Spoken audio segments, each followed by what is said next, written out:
노후에 살기 좋은 집을 선택하는 6가지 방법은 뭐가 있을까요? 노년에는 시끄러운 도시 생활에서 벗어나 시골로 내려가고 싶으신 분들이 있을 겁니다. 하지만 시골이라고 다 살기 좋은 것은 아닙니다. 시골로 내려갈수록 돈이 더 많이 들고 여기저기 신경 쓸 게 많아서 힘도 많이 들죠. 잔디를 깎는 것부터 벌레 문제, 보일러 문제까지 관리해야 할 게 한두 가지가 아닌데요. 하지만 돈이 있다면 업자에게 다 맡겨버릴 수 있습니다. 여러분이 원하시는 여유롭고 한가로운 시골 생활이 가능해지는 거죠.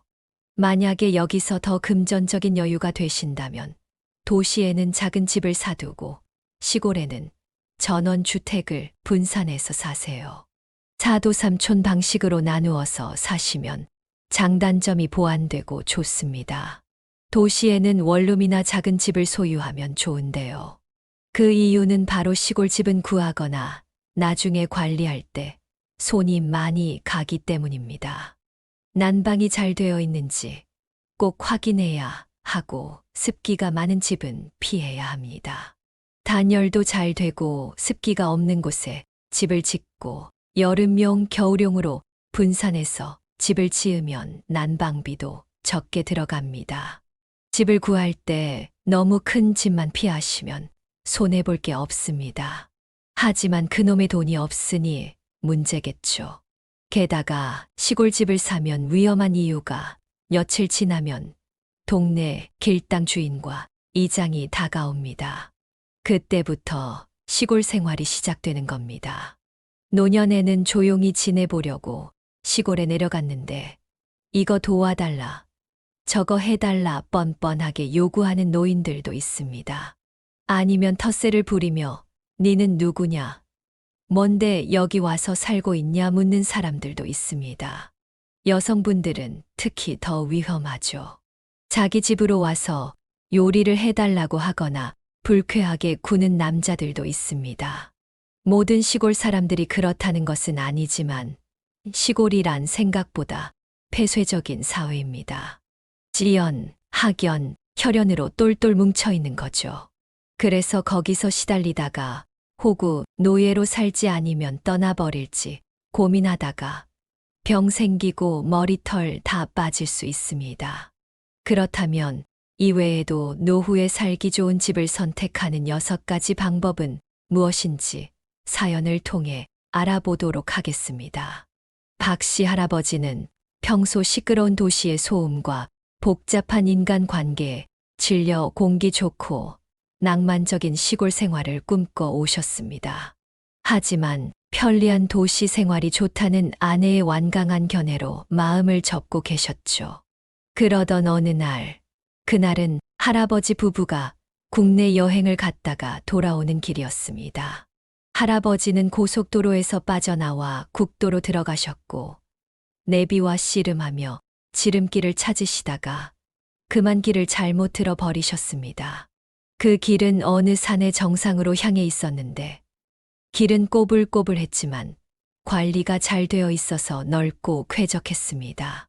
그리고 내비를 보니 산 정상을 넘어서 반대쪽으로 가면 큰 도로가 나온다고 했습니다. 거기에 너무나 이국적인 경치를 보고 모험심이 생긴 할아버지는 신이 나서 산의 정상을 향해 차를 몰았습니다. 그러자 저 멀리에는 펼쳐진 들판이 한눈에 내려다 보이고 가까운 숲으로 다람쥐와 고라니가 다니며 길게 이어진 오르막길 끝은 구름으로 이어져 있었습니다. 그 구름을 통과하여 산 정상에 이르자 맑고 푸른 하늘, 아래 넓은 들판이 펼쳐졌습니다. 마치 천국에 온 듯한 기분이 들었죠.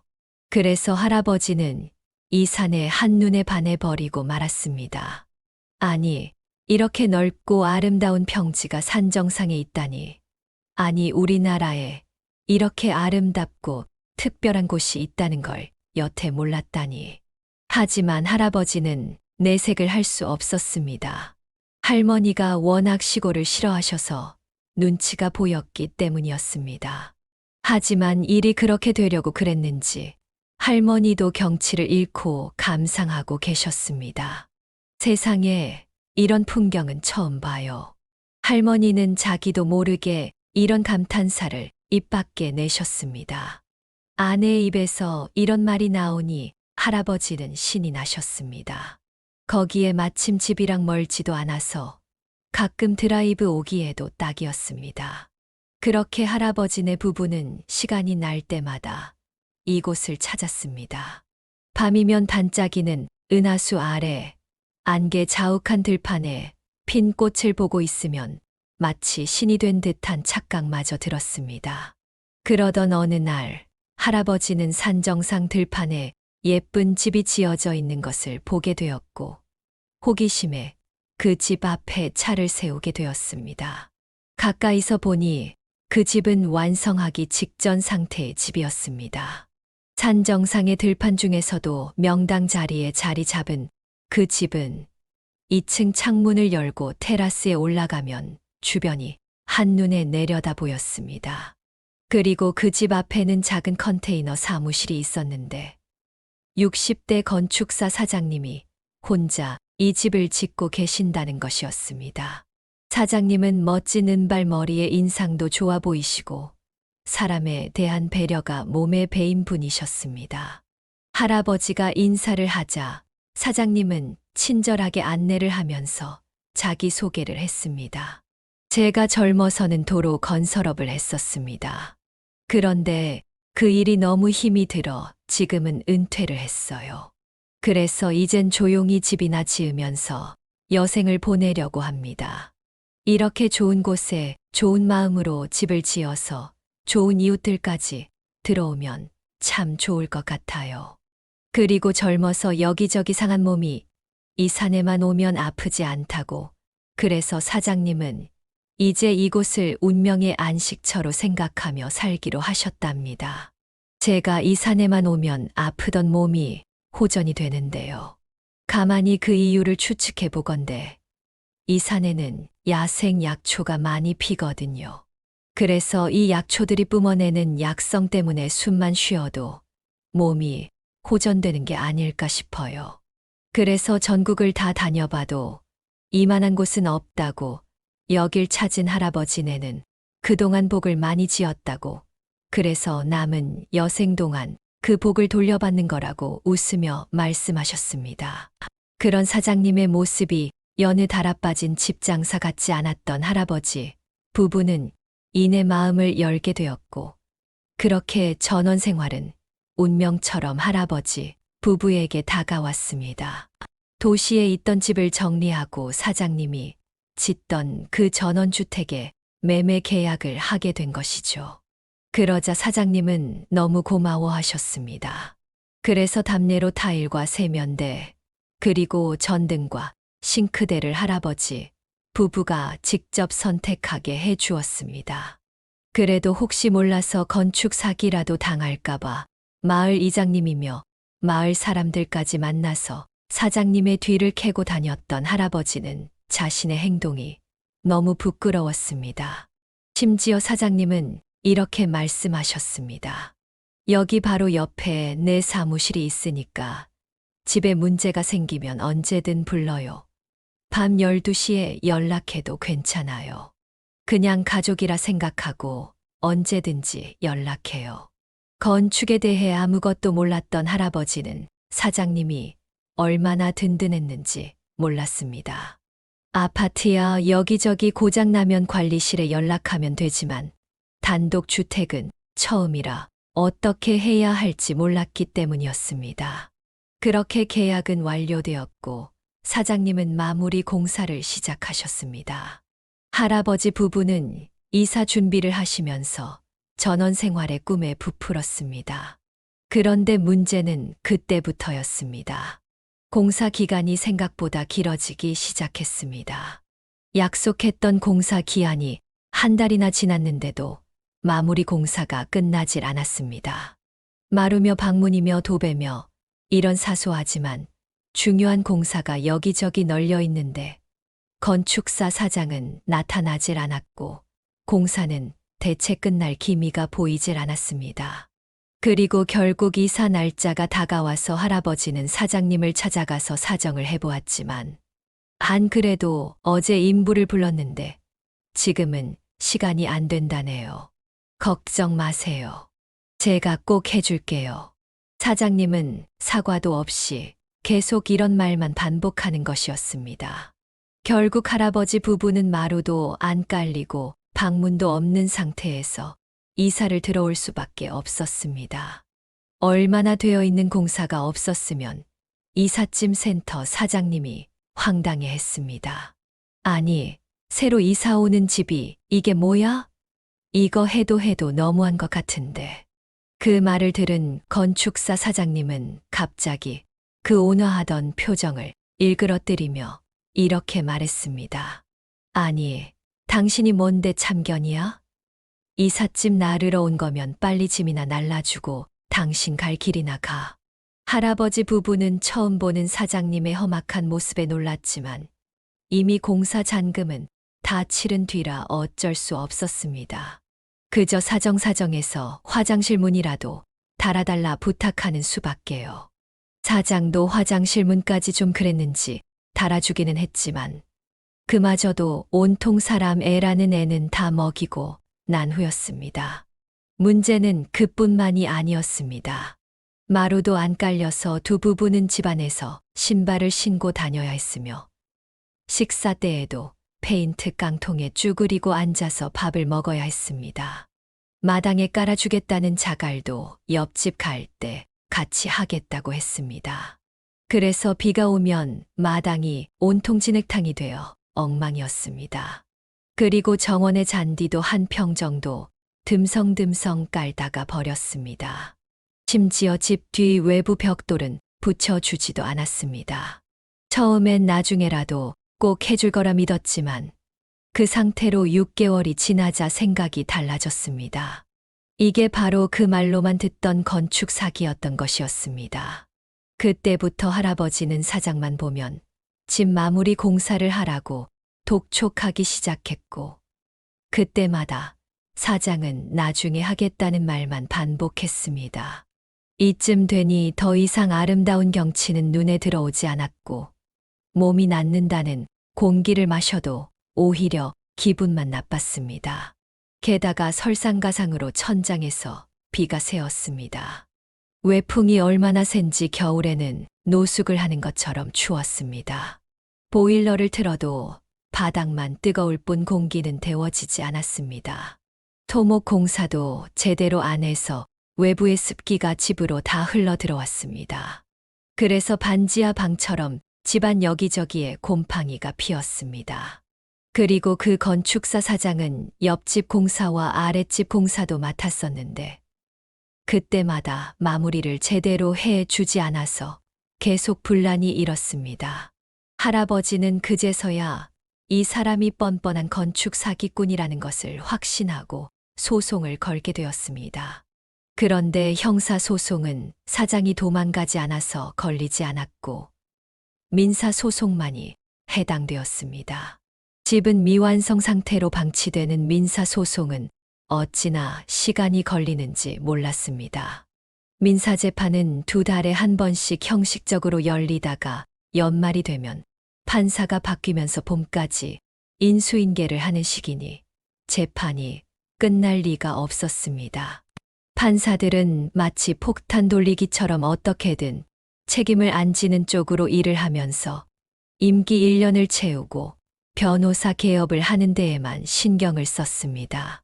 그런데 그러건 말건 건축 사장은 바로 눈앞에 사무실을 두고 동네를 유유히 다니니 할아버지는 사장놈 얼굴만 보면 피가 거꾸로 솟구치는 것 같았습니다. 이래서 사람이 집을 짓다가 죽는구나 싶었습니다. 도저히 일반인이 견딜 수 있는 스트레스가 아니었지만 할머니에게 너무 미안했던 할아버지는 끝까지 소송을 진행했습니다. 그리고 당장 눈앞에서 저 인간을 치워야 숨이라도 쉴 수 있겠다 싶으셔서 불법 건축물에 해당했던 사장의 컨테이너 사무실을 군청에 신고해서 철거했습니다. 그리고 사장이 여기저기에 건축자재를 늘어놓는 바람에 쓰레기장 같던 집 주변도 환경청에 신고해서 철거했습니다. 그렇게 5년이 흘렀고 할아버지는 어느 날 법원으로부터 판결문을 받았습니다. 결과는 승소도 아닌 애매한 화해 권고였습니다. 그것도 판사가 사건을 빨리 종결하는 조건으로 겨우 들어준 것이었습니다. 판사 입장에서는 양쪽에 손을 들어주면 항소를 받을 일도 없고 자기 실적도 쌓이니 일석이조의 일이었죠. 판결문 내용은 건축 사장이 할아버지에게 3천만 원을 배상하라지만 집 하자 보수 및 마무리 공사 비용만 1억이 나왔습니다. 거기에 승소하지 않았으니 변호사 선임비 500만 원, 재판 진행할 때 내었던 법원 공인 집 하자 감정비 800만 원은 돌려받을 수도 없었습니다. 게다가 건축 사장은 신용불량자로 자기 명의로는 재산이 한 푼도 없었습니다. 그래서 채권 추심을 해도 정상적인 방법으로는 받을 수가 없었습니다. 다행히 얼마 전 흥신소가 합법화되면서 조금씩 돈을 받기 시작했지만 그 돈으로 집을 고칠 수는 없었습니다. 그래서 할아버지는 직접 유튜브를 보며 집 공사를 하기 시작하셨습니다. 그렇게 건축에 대해 아무것도 모르던 할아버지는 5년이 지나자 직접 시멘트, 미장, 콘크리트 타설, 용접, 설비, 수도공사, 방수공사까지 하게 되셨습니다. 할아버지는 어느새 전원주택집 주인이 아니라 머슴이 되었습니다. 물론 할 줄 아는 게 많아져서 이제는 즐기기도 하신다만 처음에 생각했던 꿈 같던 전원 생활과는 많이 달랐습니다. 게다가 해발 500m 날씨 또한 달랐습니다. 분명히 산 밑에는 맑은데 산 정상은 비가 내렸습니다. 구름 속에 들어가서 신비로웠던 풍경이 일상이 되자 이번엔 습하고 불쾌하기 짝이 없었습니다. 거기에 겨울에는 눈이 20cm 이상 내렸습니다. 눈이 가득 쌓인 차를 몰고 산을 내려가면 사람들이 신기하게 쳐다봤습니다. 그래서 수시로 오르막길이 얼어붙어서 차가 미끄러지기 일쑤였습니다. 이따금 폭설이 내리면 마을이 고립되는 건 물론이었습니다. 문제는 이런 눈이 4월까지 내린다는 거였습니다. 평생을 따뜻한 아파트에서 편히 살다가 이렇게 시골에 나와 보니 현실과 이상은 너무 달랐습니다. 그리고 할아버지를 따라 뒤늦게 들어온 옆집 김영감, 어찌나 매너가 없는지요. 김영감 역시 건축 사장에게 사기를 당했는데 그걸 할아버지 탓으로 돌렸습니다. 할아버지네가 정착해서 살고 있는 것을 보고 계약을 했으니 자기가 사기당한 것은 할아버지 탓이라며 우겼습니다. 그러니 넓은 마당과 정원이 있어도 옆집 김영감이 불편해서 나갈 수가 없었습니다. 그렇게 5년 동안 우여곡절은 많았지만 그래도 사기꾼을 내쫓고 마을 터줏대감이 되어 나름 자리를 잡은 할아버지네 부부는 이제 겨우 전원 생활을 즐기려고 저녁마다 산책을 다니기 시작하셨습니다. 그런데 얼마 전 마을 중간에 새로 이사 온 김신혜 씨가 마당에 커다란 개를 키우면서 이제는 이마저도 어려워졌습니다. 개는 지나가는 행인을 두고 마치 먹이를 사냥하듯 조용히 다가와 갑자기 크게 짖습니다. 그러면 김 씨는 달려나와 개를 때리며 할아버지에게 왜 하필 이 시간에 산책을 하냐며 소리쳤습니다. 게다가 도시에서 당연했던 것들이 시골에서는 그렇지 않았습니다. 먼저 너무 산이 높아서 택배도 오지 않았습니다. 그래서 차를 몰고 아랫마을 택배 영업소에 매번 찾으러 가야 했습니다. 읍내에서 너무 멀어서 배달 음식도 시켜 먹을 수가 없었습니다. 가끔 아내가 힘들면 배달도 시켜 먹고 싶은데 그럴 수가 없었습니다. 그리고 요즘은 나무도 함부로 벨 수가 없어 구들장에 불을 피우려면 장작을 사야 했습니다. 시골의 여유는 어디 가고 현실은 온통 돈 들어가는 것뿐이었습니다. 그래서 요즘 할아버지는 은퇴를 번복하고 다시 일을 하십니다. 시골에서 탈출하려고 다시 돈을 모으고 계십니다. 중년 이후의 사람들에게 은퇴 후 어디에서 살 계획이냐고 묻는다면 보통 공기 좋은 지역에 전원주택을 지어서 살고 싶다거나 실버타운 또는 따뜻한 나라로 이민 가서 푹 쉬고 싶다는 답을 듣곤 합니다. 그러나 현실은 마음처럼 쉽지 않지요. 그래도 이 중에서 그나마 실현 가능성이 가장 높은 답은 아마도 전원주택에 들어가서 사는 것이 아닐까 합니다.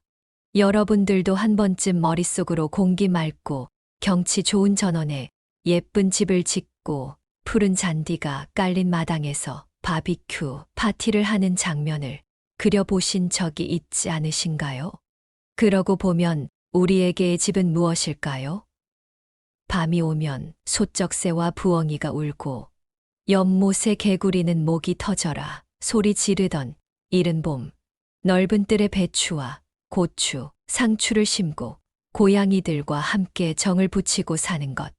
구름이 항아리 속을 기웃거리던 적막한 정오의 마당과 어머니의 슬픔이 묻어있는 부엌. 그렇습니다. 우리 세대에게 집은 이런 향수를 떠올립니다. 그러다 보니 우리는 아낌없이 주는 나무의 그루터기에 앉아있는 노인처럼 노년에는 다 내려놓고 다시 집으로 돌아가 쉬고 싶어 합니다. 그래서 풍요롭지는 않아도 여유로울 전원 생활에 대한 로망을 가집니다. 물론 시골에 살아보면 답답한 시멘트, 아스팔트 투성이 도시에 비해 마음이 맑아지는 것은 사실입니다만 막상 시골에 내려와 살다 보면 이런저런 현실들이 맞지 않아서 다시 도시로 돌아가시는 분들도 많다고 합니다. 그러니 만약 전원 생활에 대한 꿈이 있으시다면 전원주택을 포기하고 시골을 떠나는 분들이 말하는 다음 5가지 이유에 대해 잘 고려해 보시기 바랍니다. 첫 번째, 노후 자금과 인프라입니다. 노후에는 대부분 경제적 활동을 할 수 없습니다. 그렇기 때문에 전원 생활에는 경제적인 여유가 필수 요건입니다. 인건비도 비싸고 물가도 비싸고 내가 직접 하지 않는 한 무엇 하나 저렴한 것이 없습니다. 게다가 시골은 나라 지원금도 많이 배정되어 있지 않으며 배정이 된다 하더라도 인간관계가 지연으로 묶여 있어 외지인은 거의 기회를 받지 못하는 것도 현실입니다. 그러니 전원 생활을 하실 때에는 꼭 경제적으로 넉넉할 때 하시는 것이 좋으며 전원 생활이 하고 싶으시다면 차라리 은퇴하기 전에 전원 생활을 시작하셔서 조금 멀더라도 직장에서 출퇴근을 하시는 것도 방법이 될 수 있습니다. 두 번째, 큰 병원이 없습니다. 시골은 읍내에 가정의학과나 작은 치과, 안과 정도는 있으나 전문 병원은 없습니다. 그래서 아프면 몇십 분을 차로 이동할 수밖에 없습니다. 따라서 급한 상황이 발생하면 골든타임을 놓칠 수 있으니 이 부분을 충분히 고려하시기 바랍니다. 세 번째, 교통비와 자동차의 지출이 늘어납니다. 시골에서는 차량 유지 비용과 기름값 지출이 높아지는 경우가 많습니다. 보통 전원주택은 인적이 적은 변두리에 있는 경우가 많으니 마트나 병원을 가려면 자가용은 전원 생활의 필수품이라 할 수 있죠. 따라서 일상 속에서 휘발유 소비량이 상당히 증가하게 됩니다. 네 번째, 외로움입니다. 사람들 속에 있다고 해서 외롭지 않은 것은 아니지만 외딴 시골 마을이 주는 적막함은 그것과는 차원이 다른 문제입니다. 사람 자체가 없다면, 그래서 하루 종일 말 한마디 하지 않는 상황이라면 그 외로움은 배가 됩니다. 다섯 번째, 방치된 대형견입니다. 전원주택에는 다들 마당에 강아지 한 마리 정도는 키우기 마련인데요. 이때 행인을 위협하는 대형견들도 심심찮게 볼 수 있습니다. 그런데 대부분의 견주들은 이러한 상황을 방치할 뿐 관리를 하지 않는 것이 일반적입니다. 견주들은 그것이 강아지를 위하는 것이라 오해하기 쉽지만 사람에게 공격성을 보이는 강아지를 지속적으로 방치하면 인간 사회에 적응하지 못하여 사회성이 결여되면서 예민한 성격을 가지게 됩니다. 그리하여 큰 사고를 일으킬 확률이 높기 때문에 강아지에게도 좋을 게 없습니다. 하지만 요즘은 사람이 싫어서 전원주택에 이사 오시는 분들이 많아서 이웃의 불편보다 마당에서 대형견을 키우고 싶다는 개인적인 로망을 실현하는데 관심이 많습니다. 그리고 심지어는 동네를 구경하러 온 사람들을 쫓아내기 위해 일부러 대형견을 마당에 풀어두는 경우도 종종 있으니 경치 좋고 공기 좋은 마을이라고 산책을 했다간 크고 작은 봉변을 당할 수도 있습니다. 저도 아들에게서 마당에서 키우라며 강아지 한 마리를 분양받았던 적이 있었습니다.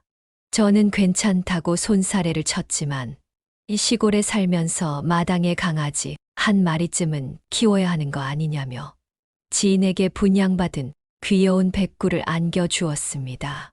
그런데 백구는 자기 딴에는 집을 열심히 지킨다고 하는 짓이 저는 이웃분들에게 어찌나 미안하던지요. 그래서 한동안 강아지가 짖을 때마다 달려나와서 이웃분들에게 사과했던 적이 있었습니다. 그리고 밤에 마당에 두면 아이가 더 예민해져서 집안에서 잠을 자게 했지요.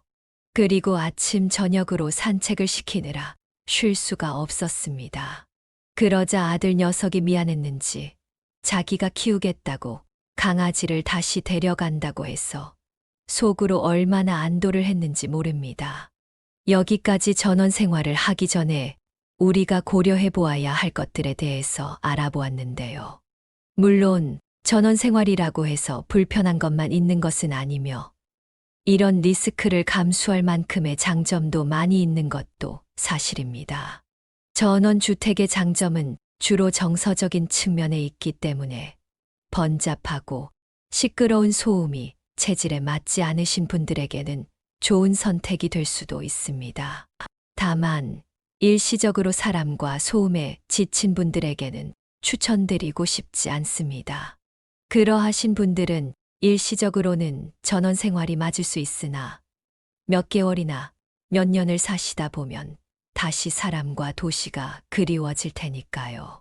그러니 그럴 땐 마음에 드는 시골에 가셔서 인근의 펜션을 한 달간 대여하여 살아보시는 것도 방법일 수 있습니다. 하지만 현실적인 측면과 금전적인 측면에서 보면 전원주택의 장점은 찾아보기 힘들 수 있습니다. 그렇게 여기까지 우리가 놓치기 쉬운 전원주택의 실태에 대해서 알아보았는데요. 그러면 우리는 노년에 내가 살 집을 어떤 기준으로 선택해야 할까요?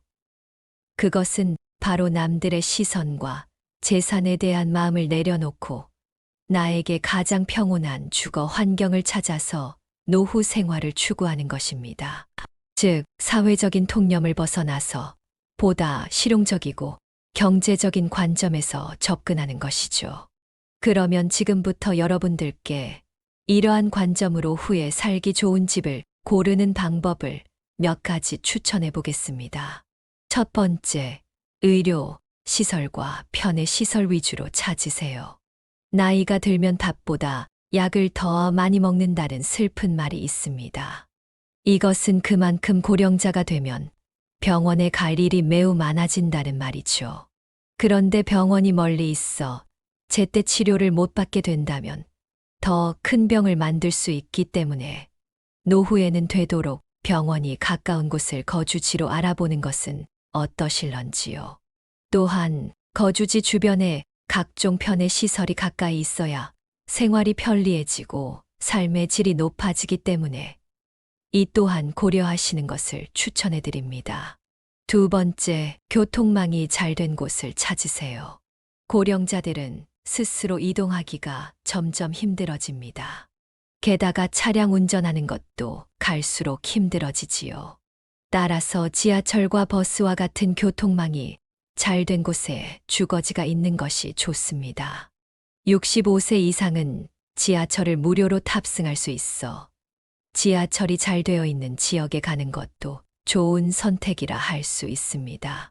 그러면 적적할 때 교통비를 거의 안 들이고도 나들이도 갈 수 있어 참 좋겠지요. 세 번째, 자신의 경제적 상황을 고려하세요.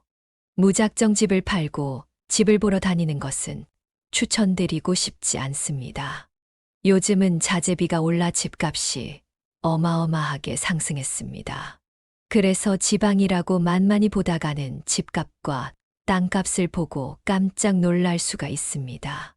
또한 자녀의 거주지가 가까운지, 물가는 비싸지 않은 지역인지, 앞으로의 투자 가치가 있는 곳인지도 보시는 것이 좋겠습니다. 그리고 여기서 특히 물가가 중요한데요. 물가는 대도시라고 싼 것도 아니며 시골이라고 해서 비싼 것만은 아닙니다.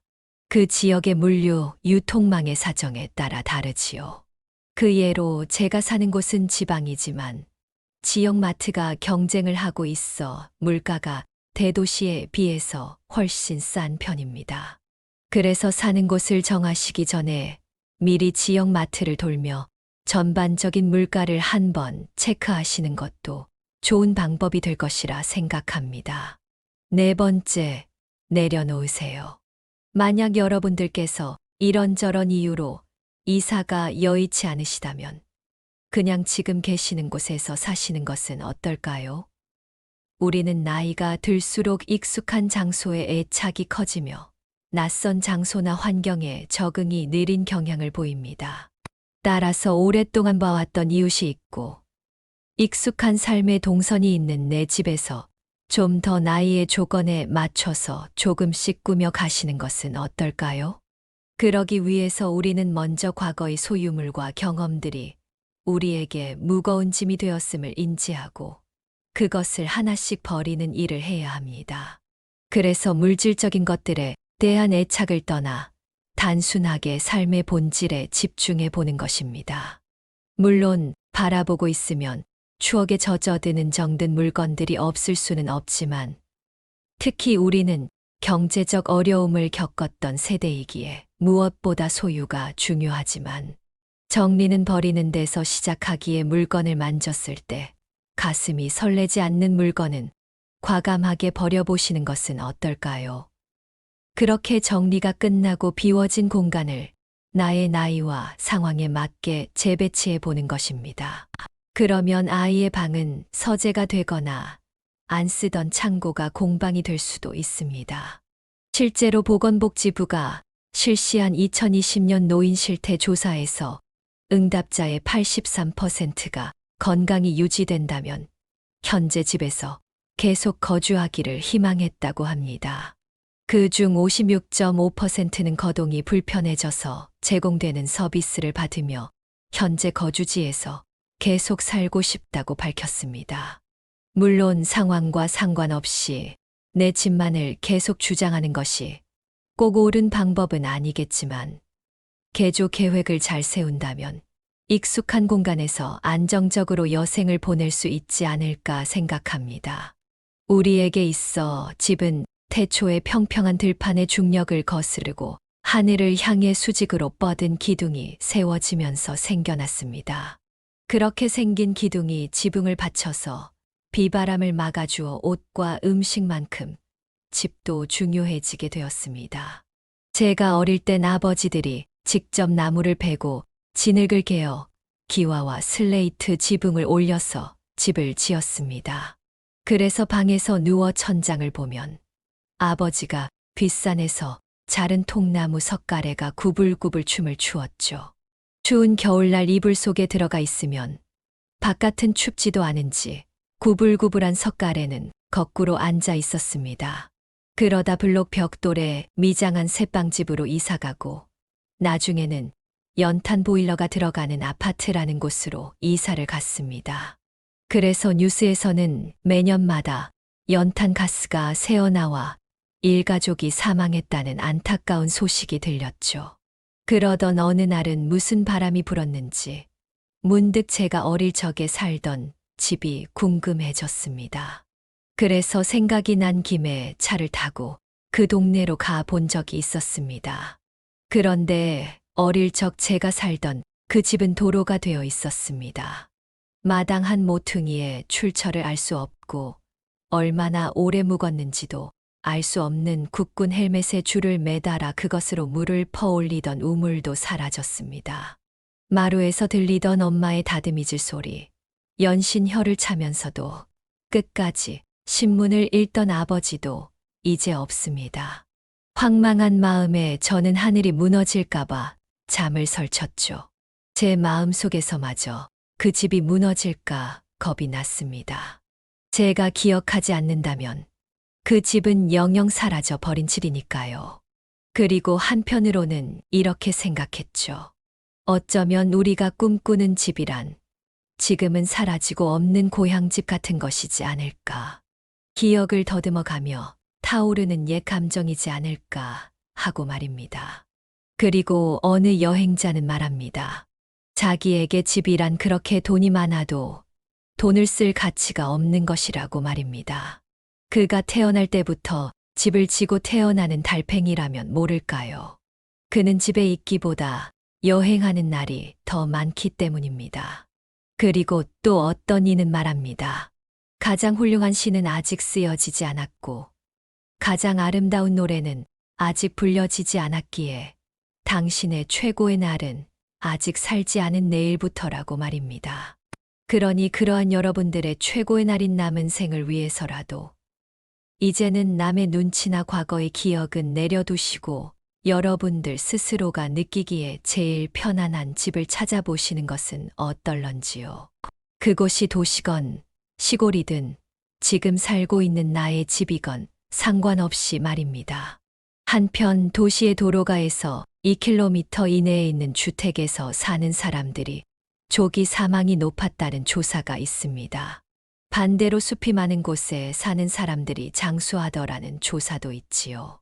환경적 요인이 수명에도 영향을 받는다고 합니다. 도시가 좋다, 시골이 좋다, 딱 잘라서 말씀드리는 것이 아니라 그곳에서 살면서 느끼는 내 마음이 중요한 것 같습니다. 도로가에서 사는 사람들의 조기 사망이 높았던 이유는 대기오염도 있었겠지만 아무래도 스트레스가 심했겠죠. 그러니 시골에서 살던 도시에서 살던 긍정적으로 살아보세요. 자주 웃는 버릇이나 낙천적 성격은 장수의 기본입니다.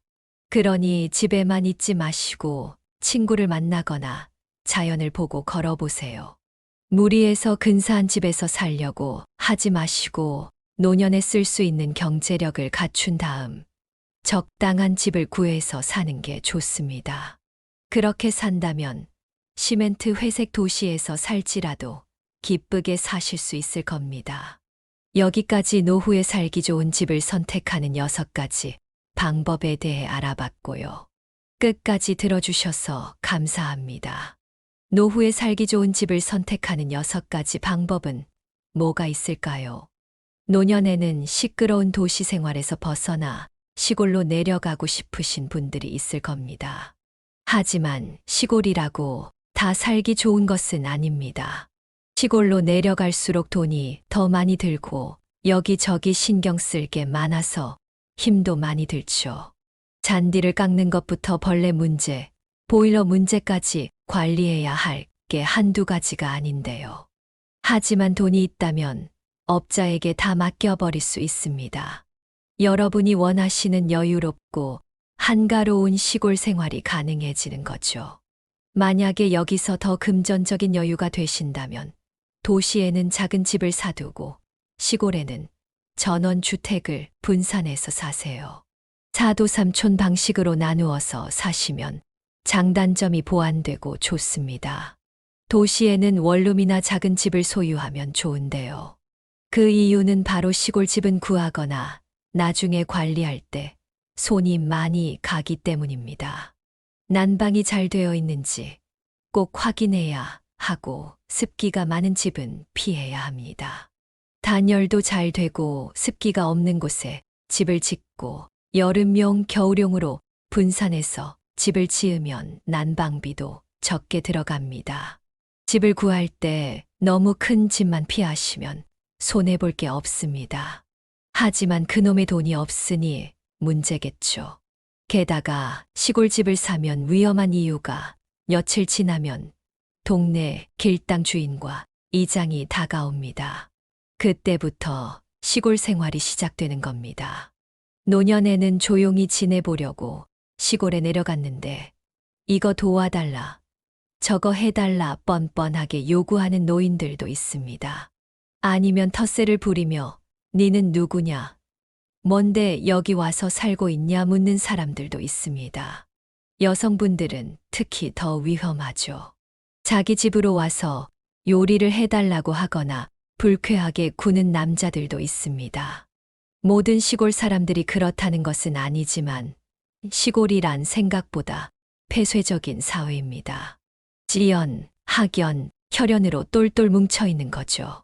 그래서 거기서 시달리다가 호구, 노예로 살지 아니면 떠나버릴지 고민하다가 병 생기고 머리털 다 빠질 수 있습니다. 그렇다면 이외에도 노후에 살기 좋은 집을 선택하는 6가지 방법은 무엇인지 사연을 통해 알아보도록 하겠습니다. 박씨 할아버지는 평소 시끄러운 도시의 소음과 복잡한 인간관계에 질려 공기 좋고 낭만적인 시골 생활을 꿈꿔 오셨습니다. 하지만 편리한 도시 생활이 좋다는 아내의 완강한 견해로 마음을 접고 계셨죠. 그러던 어느 날, 그날은 할아버지 부부가 국내 여행을 갔다가 돌아오는 길이었습니다. 할아버지는 고속도로에서 빠져나와 국도로 들어가셨고 내비와 씨름하며 지름길을 찾으시다가 그만 길을 잘못 들어버리셨습니다. 그 길은 어느 산의 정상으로 향해 있었는데 길은 꼬불꼬불했지만 관리가 잘 되어 있어서 넓고 쾌적했습니다. 그리고 내비를 보니 산 정상을 넘어서 반대쪽으로 가면 큰 도로가 나온다고 했습니다. 거기에 너무나 이국적인 경치를 보고 모험심이 생긴 할아버지는 신이 나서 산의 정상을 향해 차를 몰았습니다.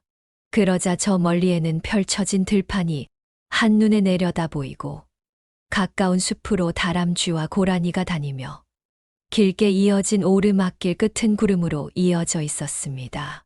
그 구름을 통과하여 산 정상에 이르자 맑고 푸른 하늘, 아래 넓은 들판이 펼쳐졌습니다.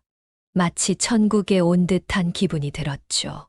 그래서 할아버지는 이 산에 한눈에 반해버리고 말았습니다. 아니, 이렇게 넓고 아름다운 평지가 산 정상에 있다니. 아니, 우리나라에 이렇게 아름답고 특별한 곳이 있다는 걸 여태 몰랐다니. 하지만 할아버지는 내색을 할 수 없었습니다. 할머니가 워낙 시골을 싫어하셔서 눈치가 보였기 때문이었습니다. 하지만 일이 그렇게 되려고 그랬는지 할머니도 경치를 잃고 감상하고 계셨습니다. 세상에 이런 풍경은 처음 봐요. 할머니는 자기도 모르게 이런 감탄사를 입 밖에 내셨습니다. 아내의 입에서 이런 말이 나오니 할아버지는 신이 나셨습니다. 거기에 마침 집이랑 멀지도 않아서 가끔 드라이브 오기에도 딱이었습니다. 그렇게 할아버지네 부부는 시간이 날 때마다 이곳을 찾았습니다. 밤이면 반짝이는 은하수 아래 안개 자욱한 들판에 핀 꽃을 보고 있으면 마치 신이 된 듯한 착각마저 들었습니다. 그러던 어느 날 할아버지는 산정상 들판에 예쁜 집이 지어져 있는 것을 보게 되었고 호기심에 그 집 앞에 차를 세우게 되었습니다. 가까이서 보니 그 집은 완성하기 직전 상태의 집이었습니다.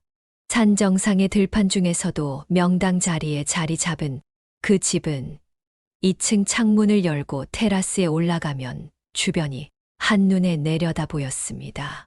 그리고 그 집 앞에는 작은 컨테이너 사무실이 있었는데 60대 건축사 사장님이 혼자 이 집을 짓고 계신다는 것이었습니다. 사장님은 멋진 은발머리에 인상도 좋아 보이시고 사람에 대한 배려가 몸에 배인 분이셨습니다. 할아버지가 인사를 하자 사장님은 친절하게 안내를 하면서 자기소개를 했습니다. 제가 젊어서는 도로 건설업을 했었습니다. 그런데 그 일이 너무 힘이 들어 지금은 은퇴를 했어요. 그래서 이젠 조용히 집이나 지으면서 여생을 보내려고 합니다. 이렇게 좋은 곳에 좋은 마음으로 집을 지어서 좋은 이웃들까지 들어오면 참 좋을 것 같아요. 그리고 젊어서 여기저기 상한 몸이 이 산에만 오면 아프지 않다고. 그래서 사장님은 이제 이곳을 운명의 안식처로 생각하며 살기로 하셨답니다. 제가 이 산에만 오면 아프던 몸이 호전이 되는데요. 가만히 그 이유를 추측해 보건대 이 산에는 야생 약초가 많이 피거든요. 그래서 이 약초들이 뿜어내는 약성 때문에 숨만 쉬어도 몸이 호전되는 게 아닐까 싶어요. 그래서 전국을 다 다녀봐도 이만한 곳은 없다고. 여길 찾은 할아버지네는 그동안 복을 많이 지었다고. 그래서 남은 여생 동안 그 복을 돌려받는 거라고 웃으며 말씀하셨습니다. 그런 사장님의 모습이 여느 달아빠진 집장사 같지 않았던 할아버지 부부는 이내 마음을 열게 되었고, 그렇게 전원 생활은 운명처럼 할아버지 부부에게 다가왔습니다. 도시에 있던 집을 정리하고 사장님이 짓던 그 전원주택에 매매 계약을 하게 된 것이죠. 그러자 사장님은 너무 고마워하셨습니다. 그래서 담내로 타일과 세면대, 그리고 전등과 싱크대를 할아버지 부부가 직접 선택하게 해 주었습니다. 그래도 혹시 몰라서 건축 사기라도 당할까봐 마을 이장님이며 마을 사람들까지 만나서 사장님의 뒤를 캐고 다녔던 할아버지는 자신의 행동이 너무 부끄러웠습니다. 심지어 사장님은 이렇게 말씀하셨습니다. 여기 바로 옆에 내 사무실이 있으니까 집에 문제가 생기면 언제든 불러요. 밤 12시에 연락해도 괜찮아요. 그냥 가족이라 생각하고 언제든지 연락해요. 건축에 대해 아무것도 몰랐던 할아버지는 사장님이 얼마나 든든했는지 몰랐습니다. 아파트야 여기저기 고장나면 관리실에 연락하면 되지만 단독주택은 처음이라 어떻게 해야 할지 몰랐기 때문이었습니다. 그렇게 계약은 완료되었고 사장님은 마무리 공사를 시작하셨습니다. 할아버지 부부는 이사 준비를 하시면서 전원 생활의 꿈에 부풀었습니다. 그런데 문제는 그때부터였습니다. 공사 기간이 생각보다 길어지기 시작했습니다. 약속했던 공사 기한이 한 달이나 지났는데도 마무리 공사가 끝나질 않았습니다.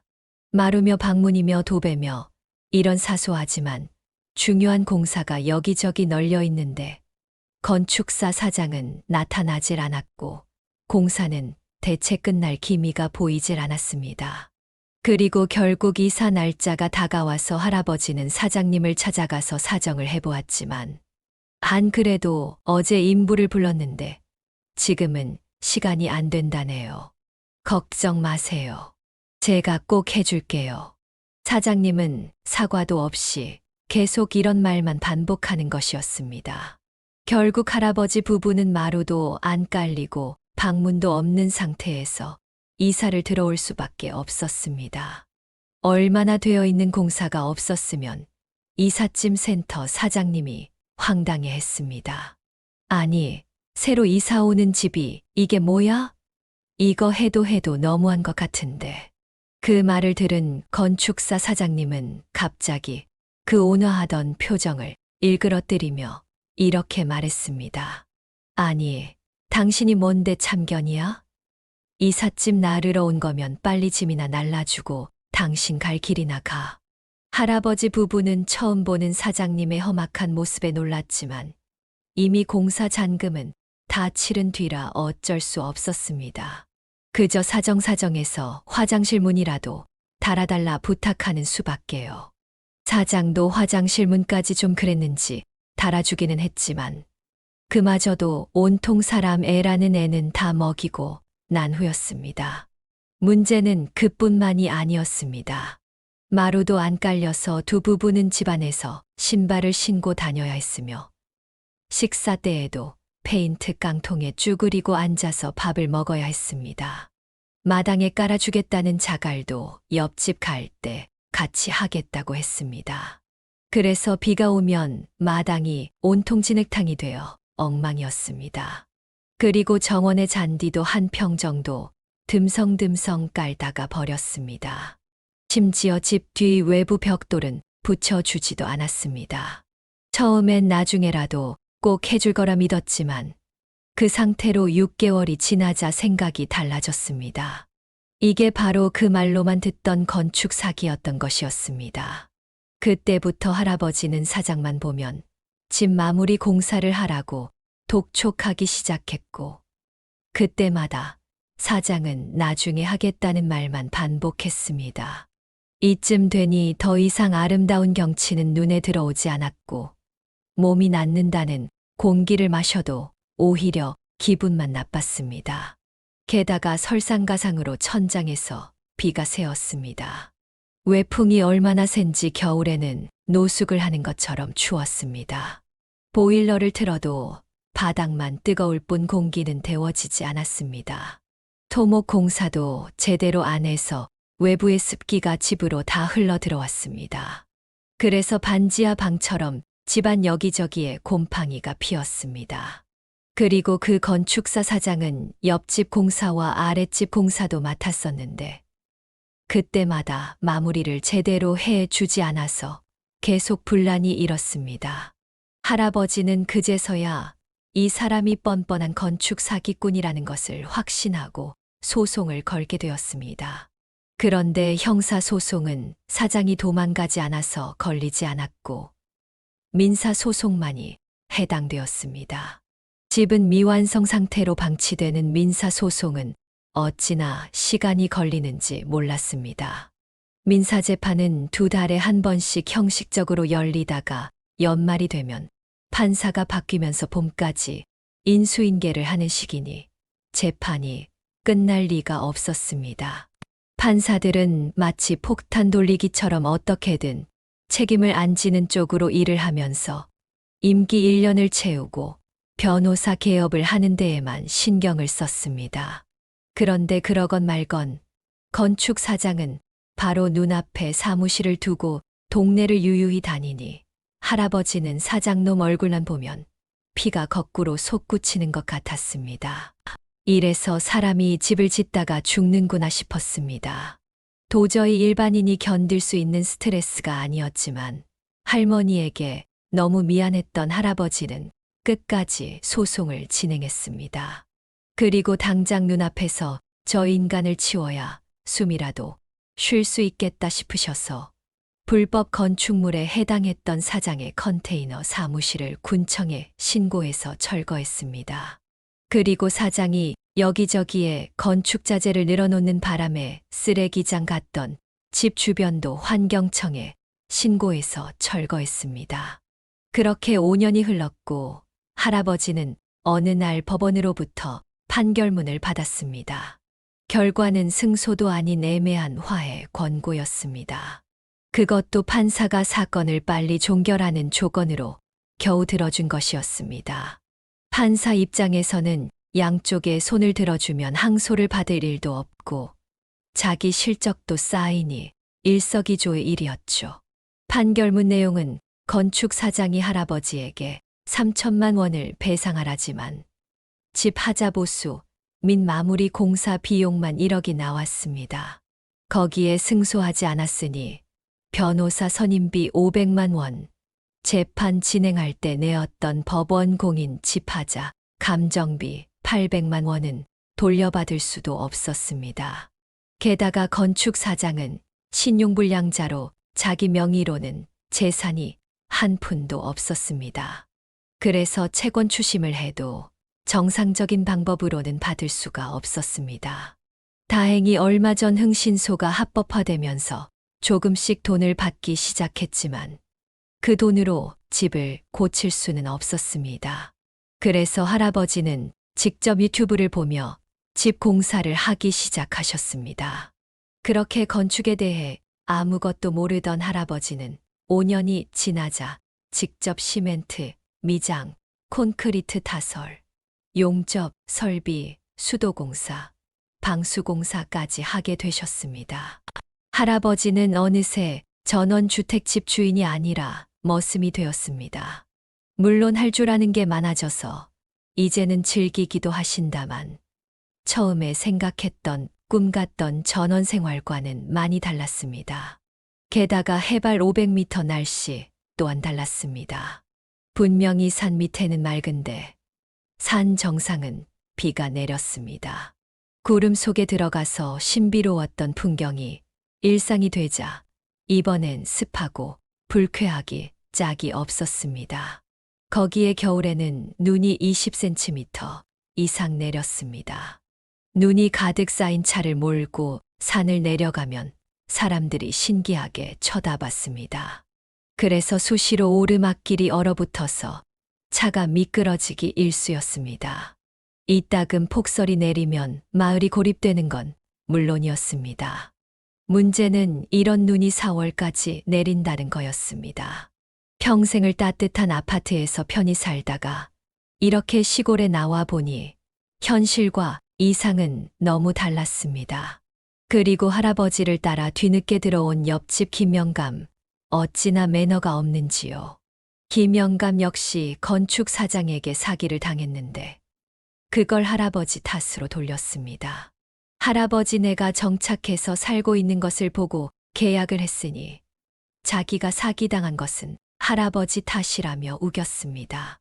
그러니 넓은 마당과 정원이 있어도 옆집 김영감이 불편해서 나갈 수가 없었습니다. 그렇게 5년 동안 우여곡절은 많았지만 그래도 사기꾼을 내쫓고 마을 터줏대감이 되어 나름 자리를 잡은 할아버지네 부부는 이제 겨우 전원 생활을 즐기려고 저녁마다 산책을 다니기 시작하셨습니다.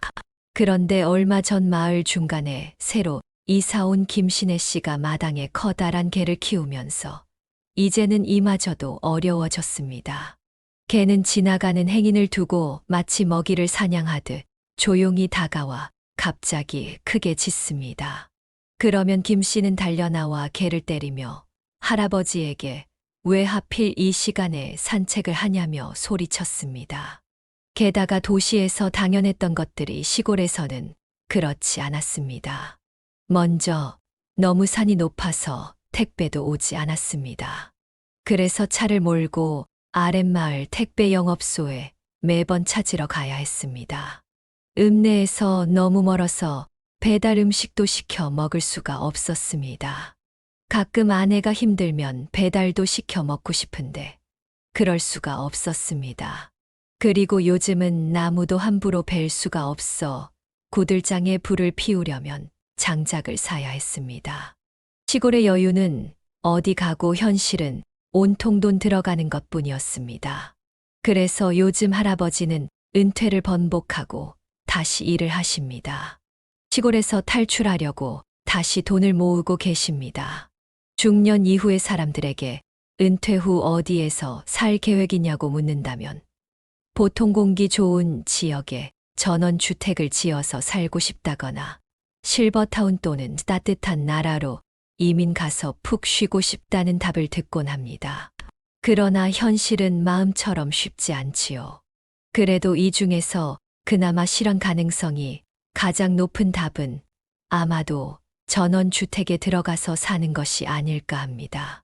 여러분들도 한 번쯤 머릿속으로 공기 맑고 경치 좋은 전원에 예쁜 집을 짓고 푸른 잔디가 깔린 마당에서 바비큐 파티를 하는 장면을 그려보신 적이 있지 않으신가요? 그러고 보면 우리에게의 집은 무엇일까요?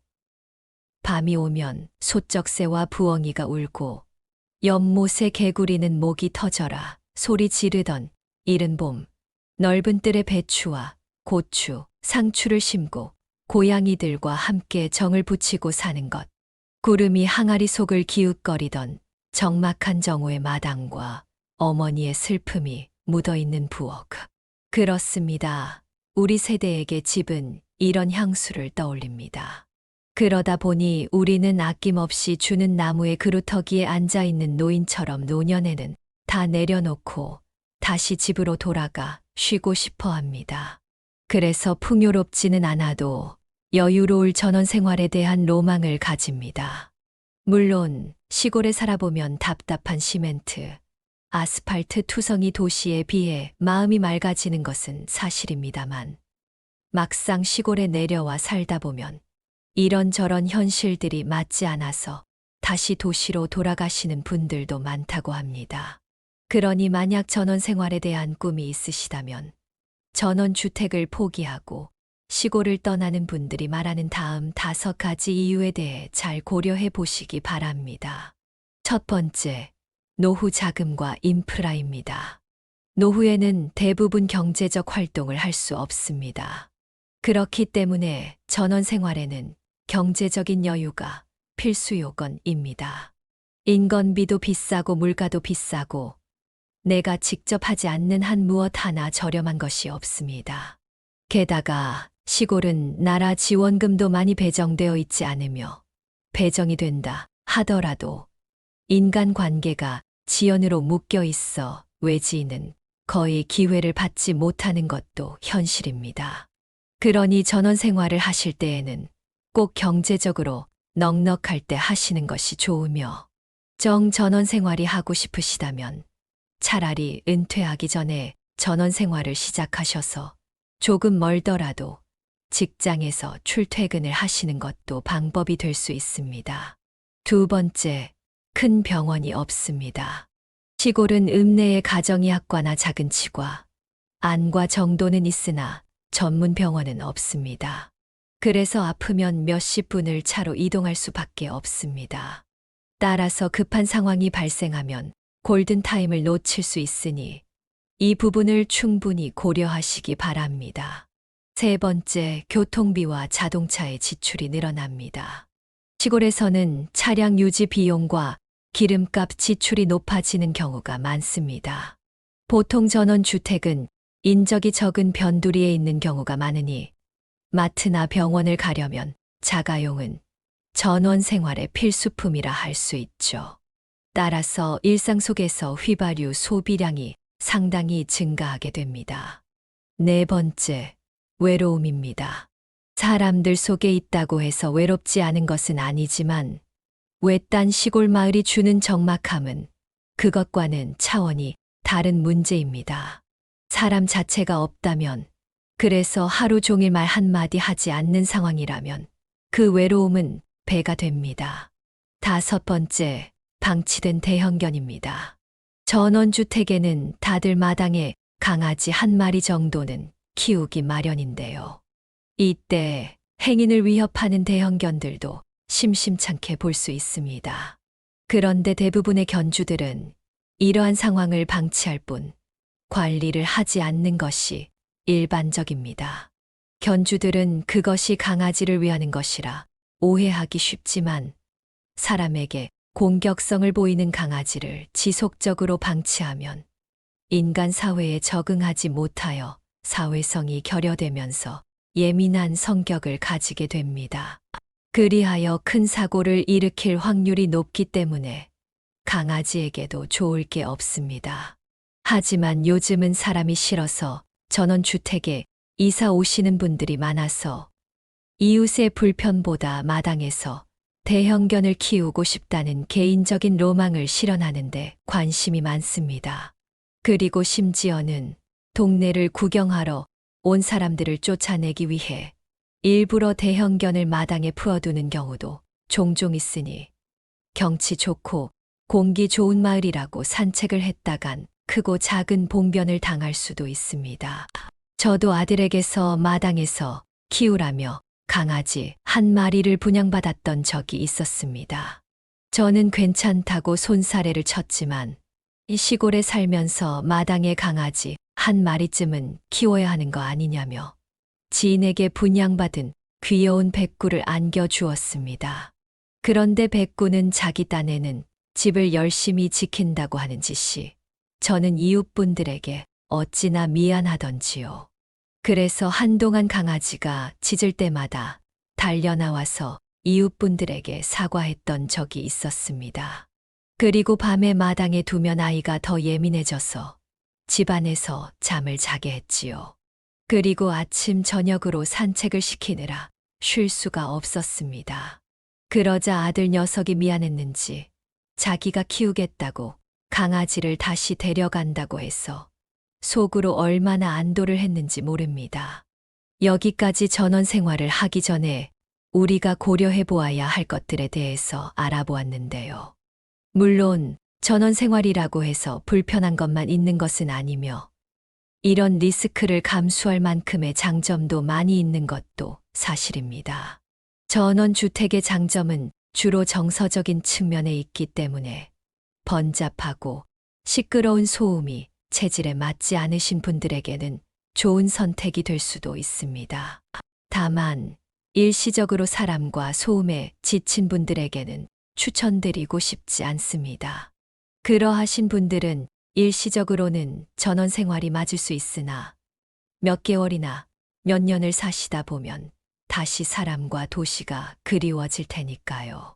그러니 그럴 땐 마음에 드는 시골에 가셔서 인근의 펜션을 한 달간 대여하여 살아보시는 것도 방법일 수 있습니다. 하지만 현실적인 측면과 금전적인 측면에서 보면 전원주택의 장점은 찾아보기 힘들 수 있습니다. 그렇게 여기까지 우리가 놓치기 쉬운 전원주택의 실태에 대해서 알아보았는데요. 그러면 우리는 노년에 내가 살 집을 어떤 기준으로 선택해야 할까요? 그것은 바로 남들의 시선과 재산에 대한 마음을 내려놓고 나에게 가장 평온한 주거 환경을 찾아서 노후 생활을 추구하는 것입니다. 즉, 사회적인 통념을 벗어나서 보다 실용적이고 경제적인 관점에서 접근하는 것이죠. 그러면 지금부터 여러분들께 이러한 관점으로 후에 살기 좋은 집을 고르는 방법을 몇 가지 추천해 보겠습니다. 첫 번째, 의료, 시설과 편의 시설 위주로 찾으세요. 나이가 들면 밥보다 약을 더 많이 먹는다는 슬픈 말이 있습니다. 이것은 그만큼 고령자가 되면 병원에 갈 일이 매우 많아진다는 말이죠. 그런데 병원이 멀리 있어 제때 치료를 못 받게 된다면 더 큰 병을 만들 수 있기 때문에 노후에는 되도록 병원이 가까운 곳을 거주지로 알아보는 것은 어떠실런지요.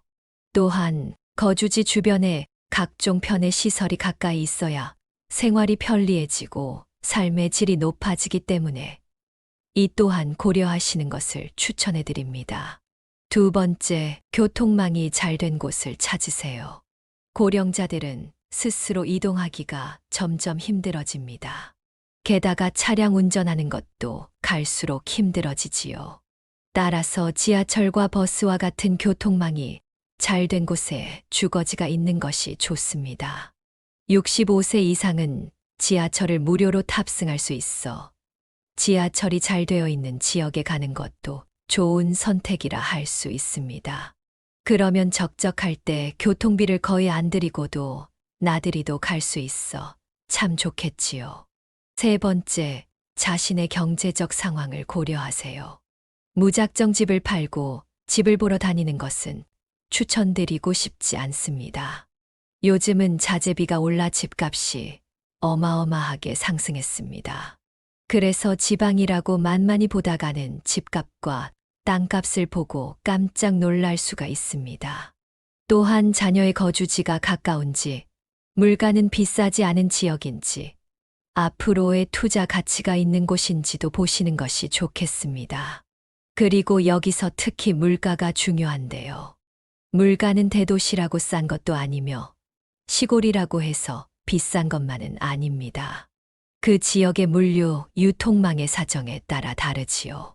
그 예로 제가 사는 곳은 지방이지만 지역 마트가 경쟁을 하고 있어 물가가 대도시에 비해서 훨씬 싼 편입니다.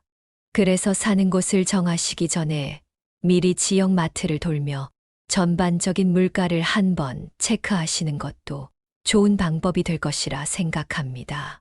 네 번째, 내려놓으세요. 만약 여러분들께서 이런저런 이유로 이사가 여의치 않으시다면 그냥 지금 계시는 곳에서 사시는 것은 어떨까요? 우리는 나이가 들수록 익숙한 장소에 애착이 커지며 낯선 장소나 환경에 적응이 느린 경향을 보입니다. 따라서 오랫동안 봐왔던 이웃이 있고 익숙한 삶의 동선이 있는 내 집에서 좀 더 나이의 조건에 맞춰서 조금씩 꾸며 가시는 것은 어떨까요? 그러기 위해서 우리는 먼저 과거의 소유물과 경험들이 우리에게 무거운 짐이 되었음을 인지하고 그것을 하나씩 버리는 일을 해야 합니다. 그래서 물질적인 것들에 대한 애착을 떠나 단순하게 삶의 본질에 집중해 보는 것입니다. 물론 바라보고 있으면 추억에 젖어드는 정든 물건들이 없을 수는 없지만 특히 우리는 경제적 어려움을 겪었던 세대이기에 무엇보다 소유가 중요하지만 정리는 버리는 데서 시작하기에 물건을 만졌을 때 가슴이 설레지 않는 물건은 과감하게 버려보시는 것은 어떨까요? 그렇게 정리가 끝나고 비워진 공간을 나의 나이와 상황에 맞게 재배치해 보는 것입니다. 그러면 아이의 방은 서재가 되거나 안 쓰던 창고가 공방이 될 수도 있습니다. 실제로 보건복지부가 실시한 2020년 노인 실태 조사에서 응답자의 83%가 건강이 유지된다면 현재 집에서 계속 거주하기를 희망했다고 합니다. 그중 56.5%는 거동이 불편해져서 제공되는 서비스를 받으며 현재 거주지에서 계속 살고 싶다고 밝혔습니다. 물론 상황과 상관없이 내 집만을 계속 주장하는 것이 꼭 옳은 방법은 아니겠지만 개조 계획을 잘 세운다면 익숙한 공간에서 안정적으로 여생을 보낼 수 있지 않을까 생각합니다. 우리에게 있어 집은 태초의 평평한 들판의 중력을 거스르고 하늘을 향해 수직으로 뻗은 기둥이 세워지면서 생겨났습니다. 그렇게 생긴 기둥이 지붕을 받쳐서 비바람을 막아주어 옷과 음식만큼 집도 중요해지게 되었습니다. 제가 어릴 땐 아버지들이 직접 나무를 베고 진흙을 개어 기와와 슬레이트 지붕을 올려서 집을 지었습니다. 그래서 방에서 누워 천장을 보면 아버지가 뒷산에서 자른 통나무 석가래가 구불구불 춤을 추었죠. 추운 겨울날 이불 속에 들어가 있으면 바깥은 춥지도 않은지 구불구불한 석가래는 거꾸로 앉아 있었습니다. 그러다 블록 벽돌에 미장한 새빵집으로 이사가고 나중에는 연탄 보일러가 들어가는 아파트라는 곳으로 이사를 갔습니다. 그래서 뉴스에서는 매년마다 연탄 가스가 새어나와 일가족이 사망했다는 안타까운 소식이 들렸죠. 그러던 어느 날은 무슨 바람이 불었는지 문득 제가 어릴 적에 살던 집이 궁금해졌습니다.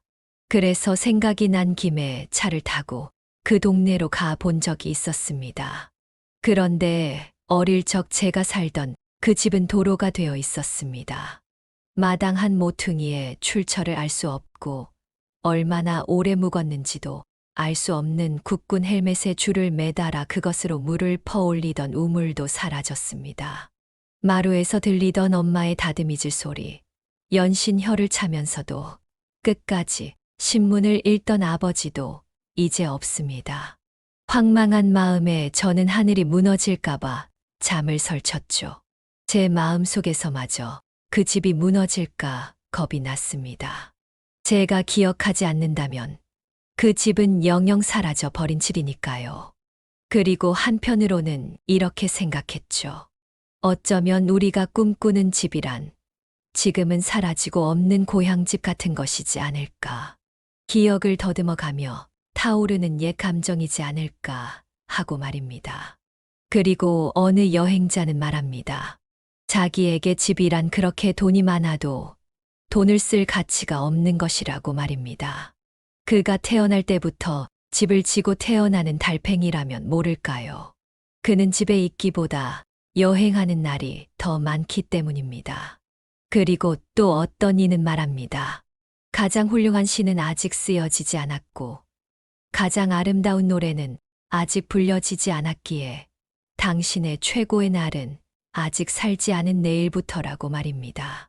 그러니 그러한 여러분들의 최고의 날인 남은 생을 위해서라도 이제는 남의 눈치나 과거의 기억은 내려두시고 여러분들 스스로가 느끼기에 제일 편안한 집을 찾아보시는 것은 어떨런지요. 그곳이 도시건 시골이든 지금 살고 있는 나의 집이건 상관없이 말입니다. 한편 도시의 도로가에서 2km 이내에 있는 주택에서 사는 사람들이 조기 사망이 높았다는 조사가 있습니다. 반대로 숲이 많은 곳에 사는 사람들이 장수하더라는 조사도 있지요. 환경적 요인이 수명에도 영향을 받는다고 합니다.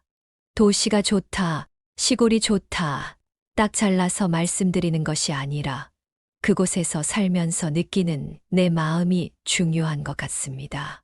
도로가에서 사는 사람들의 조기 사망이 높았던 이유는 대기오염도 있었겠지만 아무래도 스트레스가 심했겠죠. 그러니 시골에서 살던 도시에서 살던 긍정적으로 살아보세요. 자주 웃는 버릇이나 낙천적 성격은 장수의 기본입니다. 그러니 집에만 있지 마시고 친구를 만나거나 자연을 보고 걸어보세요. 무리해서 근사한 집에서 살려고 하지 마시고 노년에 쓸 수 있는 경제력을 갖춘 다음 적당한 집을 구해서 사는 게 좋습니다. 그렇게 산다면 시멘트 회색 도시에서 살지라도 기쁘게 사실 수 있을 겁니다. 여기까지 노후에 살기 좋은 집을 선택하는 6가지 방법에 대해 알아봤고요. 끝까지 들어주셔서 감사합니다.